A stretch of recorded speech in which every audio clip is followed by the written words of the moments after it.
What if we could stop addiction before it starts? How cool would it be to collect some people up and get them in a room? And how cool would it be to have lived experience speakers share their stories from all walks of life? It's been 12 months of me making the decision to leave Eastern Washington. I had been drafted by the Montreal Alouettes. As a man, it's very difficult to find positive, powerful role models that haven't been canceled. 7 years, we went from Strathcona Park on the outskirts of the downtown east side with 150 kids to renting out all of BC Place Stadium with 1,000 kids from the inner city school catchment area, absolutely free of cost. I don't know how much y'all know about the Indigenous experience. The world is a better place because we just love is clean and sober, amen? And what is emotional pain and suffering? Mental illness. You can get involved in addictions as a coping mechanism to suppress emotional pain and suffering. Welcome back to the Empowered to Recover podcast. We are recapping our whole event on here. You're going to hear from most of the speakers. There's our keynote speaker. We can't share the whole speech with you, but we're going to give you some snippets and some of the good juicy bits. Today, I am so excited to be introducing you to our speaker, Scott Cramer. He has a phenomenal story and has actually written a book about it. He lost his wife to suicide and was left to raise his two daughters by himself after actually having some parental alienation from them. So he didn't have a close relationship with them when their mother passed away. And he had to learn how to build that connection, parent them, be a single father, grieve the loss of his wife, and then went through some pretty intense medical things all at the same time. Then 2020 happened. Like, this guy went through the ringer, and he is bringing so much hope and meaning, and just a phenomenal story that he shares about the resilience that our spirit can go through and our bodies can go through. So I'm very excited for you guys to hear his talk at Empower to Recover. He did something really neat. Hey, Jay?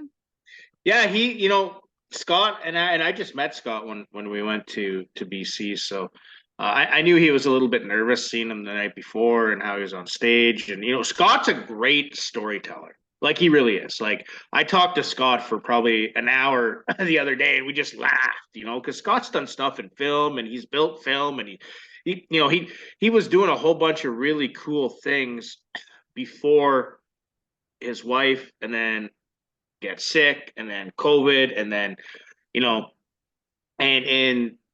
just being able to meet him, he's just a really down to earth, beautiful soul.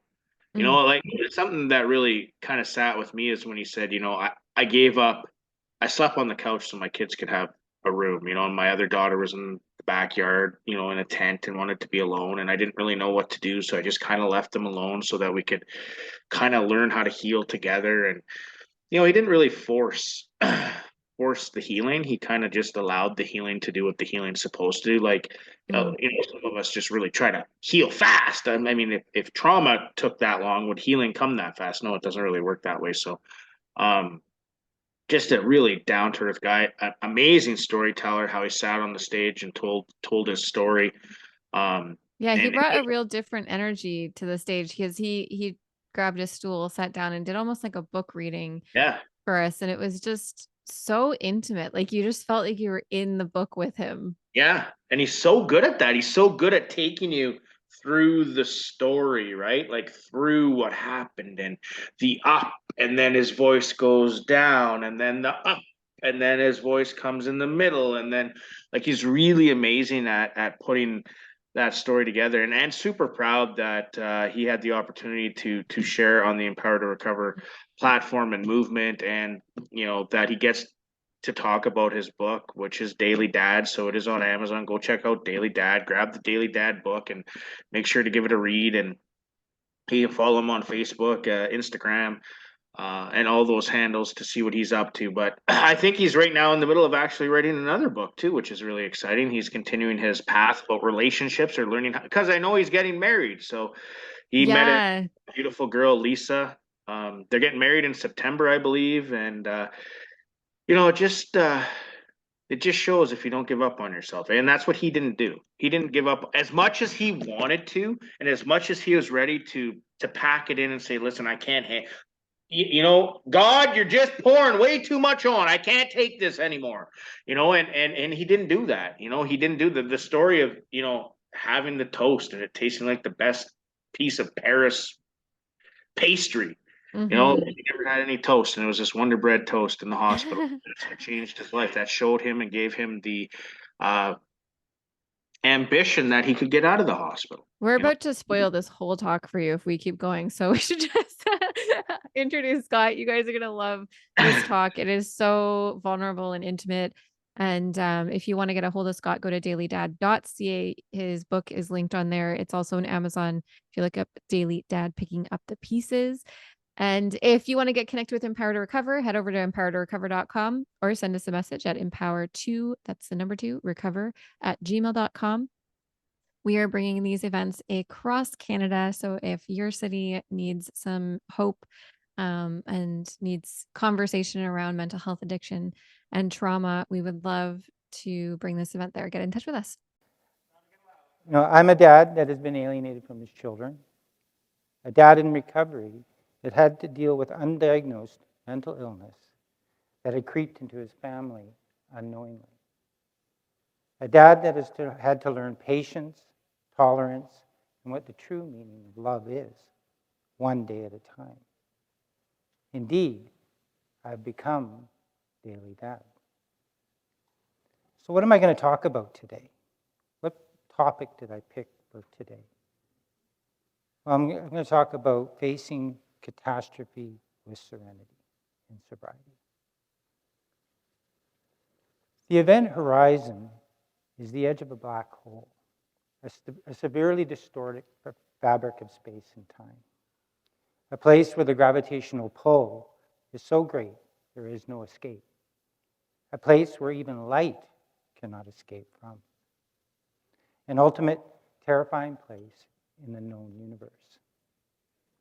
May 29th, 2 days from now, in 2019, was my event horizon, a place from which there was no escape, a place where my family's life was split in two, before and after. Mr. Cramer, we are sorry to inform you that your wife has passed away. We found her in the car in the garage. The horror and the terror of the moment had set like concrete on a hot summer day, encasing my consciousness in a world of pain and hopelessness. I arrived on the street of my wife's home as we were separated at the time and turned the corner. Before me were 4 police cars in front of her home. A tense sharpness and constricting grip wrapped itself inside of my chest. My arms went weak. My legs started to shake. I was still trying to cling on to hope. I scanned the cars, hoping to see her sitting in one of the back seats. I was praying that she had an episode and was sitting in the back of one of the cars. I didn't see her. Okay, maybe she's in the house sitting with my daughter. Compose yourself. Be calm. Park the car. I put the car in park, opened the door, got out, and started walking up the driveway. One of the garage doors was open, but it was not my wife's garage entrance. Rather, it was one of the other tenants' garage door. There were 2 constables standing there. They looked like giants that were waiting for me to come for judgment. Are you Mr. Cramer? Yes, I am, I replied. Do you have identification? I checked my pockets. Oh, shit, I left my wallet in the car. I'll be right back, I said. I turned around and walked back to the car. My heart was in my chest. My soul was falling through my feet. I knew why they wanted to see my ID. No, it cannot be. Maybe she's in the house. Despair, fear, anxiety, and desperation spread throughout my being. I grabbed my wallet. The arduous walk back to the driveway was like I had done an all-day workout. I could barely move from the lack of energy and weakness. My legs were rubber. It took all I had to take these final steps to the attending police. I started to shake. My face became flushed, like I am right now. My voice was that of a young child that was about to be confronted with something that he did not want to perceive. I handed the policeman my ID with shaking hands, barely able to lift them up to meet him to turn over my driver's license. As I did, a third constable walked up to my left. They were an impenetrable wall of mass, muscles, weapons, and authority. After he glanced at my ID, he looked up at me. He looked me in the eye, and he said those fateful words. Words I will never forget. Words that to this day are hard to repeat. A silent scream of despair and horror arose within me. A flash of the beautiful wife and a lifetime of loving memories were gone. I had to see her. I had to hold her. I had to shake her. I rushed towards the garage. My feet left the ground as the constables restrained me from both sides in anticipation, no doubt like they have done many times in their careers. They laid me down gently on the concrete driveway. The first officer had my head in his hand, and placed me on the ground. They were gentlemen. They felt my pain, and were men of strength, men of authority, men of compassion. Meanwhile, my vision was black. An utter feeling of loss and fear overcame me. I fell into a deep black abyss of terror. I cannot say how long I was trapped in that state, but suddenly a whisper, a voice, a thought came to me from a separate part of me. This is from a different place I've rarely experienced inside of me. Get up, find your daughter, they called. Compose yourself, be strong for her, wipe your tears. I am here. I have your back. Our world was tattooed in black. Our world was instantly cast into the abyss of the unknown, a place where the overwhelm was so great we were frozen in our own devastation. The beautiful wife, mother, daughter, colleague, and friend, gone, lost in the mist of the past, only to be recalled through memory and experiences in our minds. I found myself in an incomprehensible state of mind and body, a place I would never have dreamt of with 19 years of sobriety. It wasn't supposed to be like this. This was never supposed to happen. Life was supposed to have a happily ever after in sobriety. My wife had never seen me drink. My children, my daughters have never seen me drunk. I put the work in. I was a good and faithful member of a recovery group for decades. What the fuck? Why? What am I supposed to do with this? Oh my God. The pain, the hurt, the anger, the guilt, shame, and overwhelming grief. The fog started to set in, and the numbness started to take over. Shock and horror. I found myself being carried on a path that I'm still in wonder and awe to this very day. I found that it was through an absolute and complete and total surrender to what is. It is what created a new happiness and a new beginning for my daughters and I. I remember when I was finally alone after the initial shock of the event, I was completely crushed by the enormity of the situation. My mind or intellect couldn't find a meaning or a solution to what was happening around ourselves. Again, 19 years later, completely sober, I had absolutely surrendered. It was too much for me in my small mind to handle. I needed help. I needed something to guide me through this process. You see, this came from a place of wanting. I wasn't required to have belief or faith. All I had to do was to be present for my children, be aware of my heightened state, and want to give them my undivided attention. This can only be defined as love. And it was through leading with love and a deep sense of wanting to step up as a father was I able to face the next moment, the next second.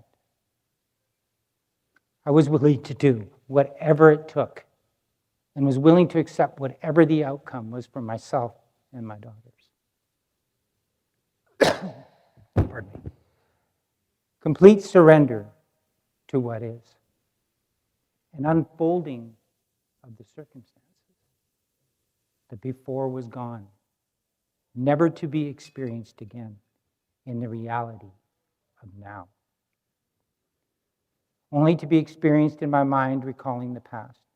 I had to accept in that moment that whatever was over, finished, never again.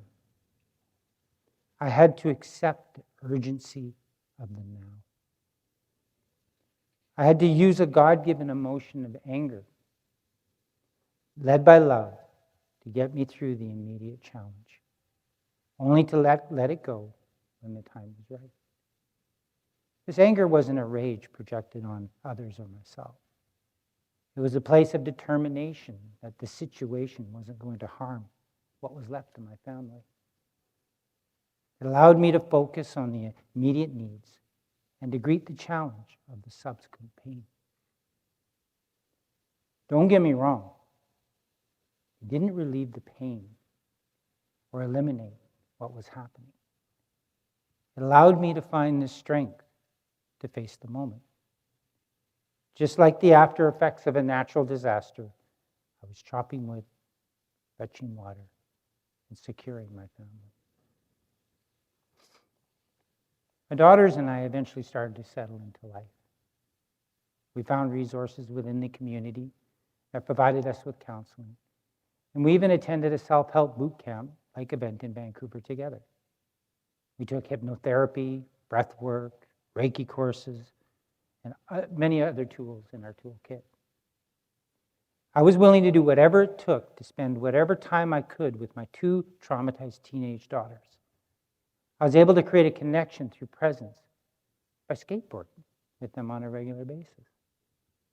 A 50-year-old man riding the streets with my girls, feeling the freedom and the joy of the moment. I continued to attend my support group in recovery. It was my tether in the tempest. It provided me with all the important reprieve from the demons of self that would creep and find its way into my consciousness. The people there were very supportive. They listened, laughed, and cried with me. The love they displayed will never be forgotten. Unfortunately, I suffer from an autoimmune disease, and it is triggered by stress. Within 6 months of this event horizon, I found myself in the hospital awaiting emergency surgery to remove a large portion of my intestine. The physical pain was unbearable combined with the PTSD of previous events. I couldn't eat as I had a blockage and was losing weight at an alarming rate. I went from 179 pounds to 148 pounds in 13 days. Lost 30 pounds in 13 days. The doctors had prescribed pain medications in the form of morphine and ketamine. A proper use of these substances. A pump was hooked up intravenously to administer the pain medication. I was gutted like a fish, and with a 12-inch scar on my stomach with shiny new staples. I looked like Frankenstein's monster. I was staring at that green button on the pump, waiting every 4 minutes to administer the rush and the relief I would feel, relief from the physical pain. As more time went on, I felt myself slipping into emotional and spiritual hopelessness. I felt like these drugs are taking over and taking all pain away. I could feel the apathy setting in. I lost all desire to eat. I felt my desire to live slip away. What's the use? I'm physically, emotionally, mentally, and spiritually beat up. No one would blame me if I slipped away. No one would miss me. Maybe I deserved a worse fate. The machinations of my mind, the stinking thinking, was setting in to set me back up to addiction. Peering into that black abyss, the hopelessness setting in, my mind is raging against me, determined to take over my whole existence. In the dawn of my life that day, a voice, a sixth sense, and a desire overcame me.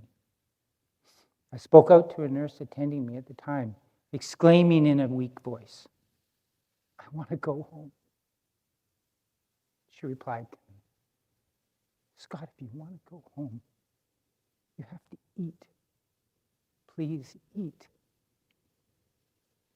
A desire came over me, a willingness, a wanting, born out of love, came up out of me, supporting my intention to live, to see my daughters again, to provide and protect them.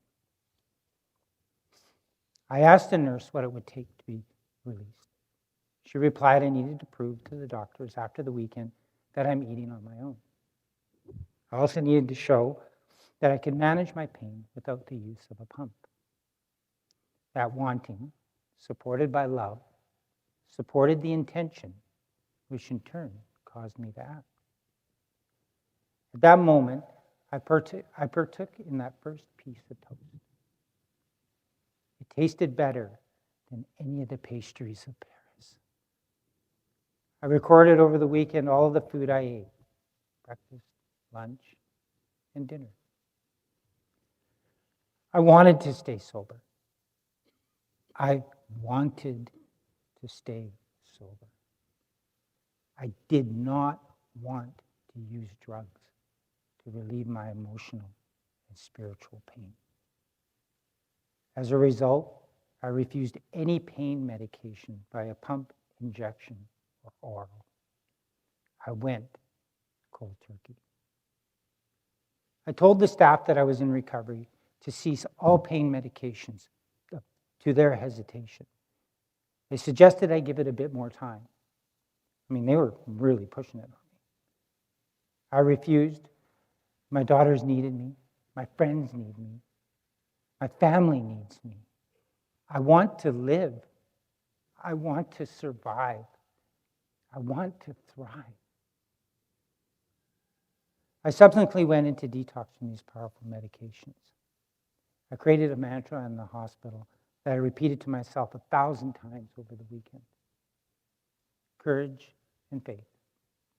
I can recall it was like yesterday, that I was hopping from one foot to the other in the shower chanting, courage and faith, courage and faith, courage and faith.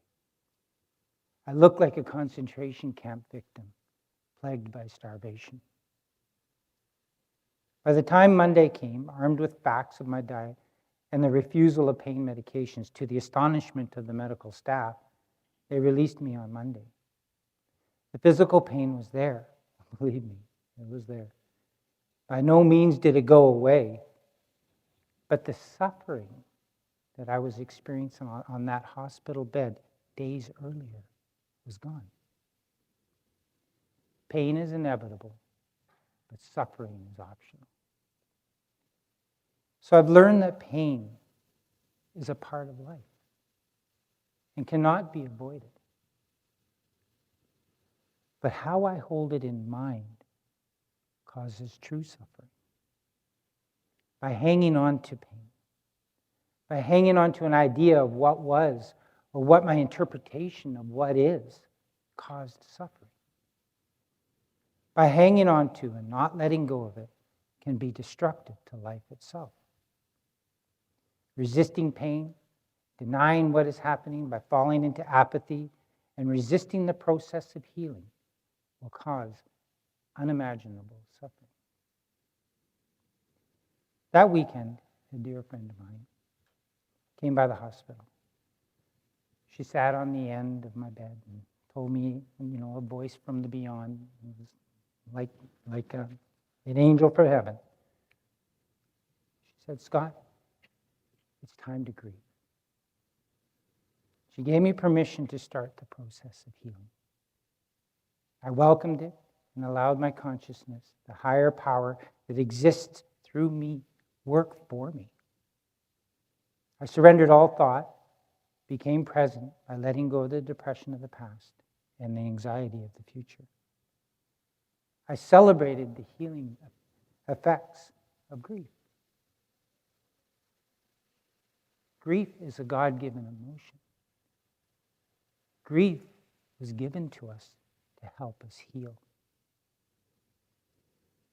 By experiencing this process, I was able to develop belief in something that is beyond my own small intellectual reasoning. By seeing the result, I started to believe that I could make progress. I started to believe that I could overcome this catastrophe. Within 2 months of being discharged from the hospital, COVID-19 broke out.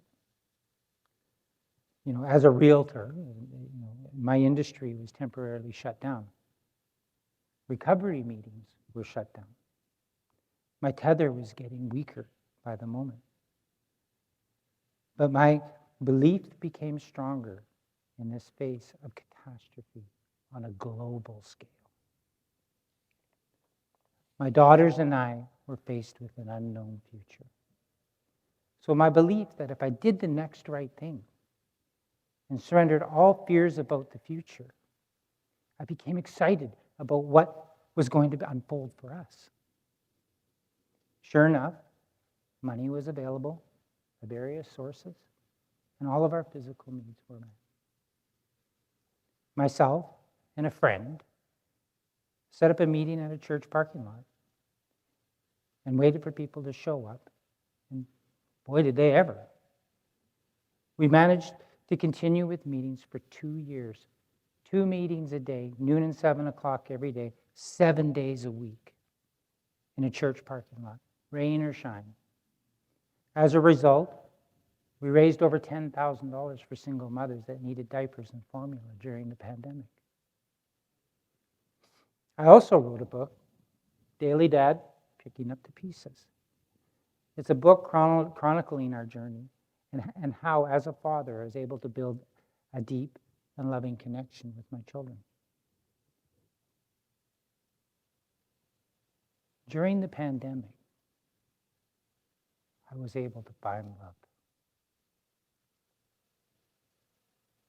A beautiful woman who had been by my side and held me through dark moments and shared in the joy of my light. At that time, I was living in a basement suite, 2-bedroom basement suite, sleeping on a couch. I was ashamed when she would come over. My daughters had the 2 bedrooms. I was sleeping on the couch. I was embarrassed. I felt a bit ashamed. And one night she says, well, she wanted to stay the night. And I was too embarrassed. I said, well, no place for us to sleep. I just have a couch. So we'd have to sleep on the floor. She said, where's the mattress? Let's sleep on the floor. So we're getting married in September of this year.